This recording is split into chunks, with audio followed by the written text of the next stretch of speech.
રામ રામ ડાયરા ને મિત્રો આવી ગયો છું અત્યારે રાતડામાં. આજે મારે એક કામ નવું કરવાનું છે.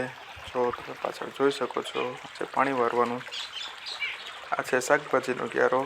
એમાં પાછળના ભાગે પાછી મકાઈ વાવેલી છે. અત્યારે શાકભાજી પીવે છે, અડધું છે તે પછી મકાઈ છે. બાકી આખું આ ખેતર પડ્યું આખું મકાઈનું છે. મિત્રો, આ ફ્રૂટ ક્યું છે એ મને તમે કોમેન્ટ કરજો, કેમ કે મને ખબર નથી અને શું કહેવાય. તમે બધા પ્લીઝ મારી હેલ્પ કરજો, બરાબર છે. બાકી જોયું મિત્રો, આ આવી ગયું પાણી. આપણે ક્યારામાં નાખું વારી લીધું. આ બીજે નાકામ પાણી આવે છે. આખી આ મકાઈ પાવાની જ છે મારે બધી. આમાં આગળ કાંતિભાઈ દવા છાંટે ખડની, પાછળ હું પાણી વારું, એટલે વાંધો ન આવે, ખડ ઉગે નહીં. આ રહ્યું મિત્રો, સારામાં સારું પાણી છે. મિત્રો, જો તમને મારી ચેનલ ગમતી હોય, વિડીયો ગમતા હોય તો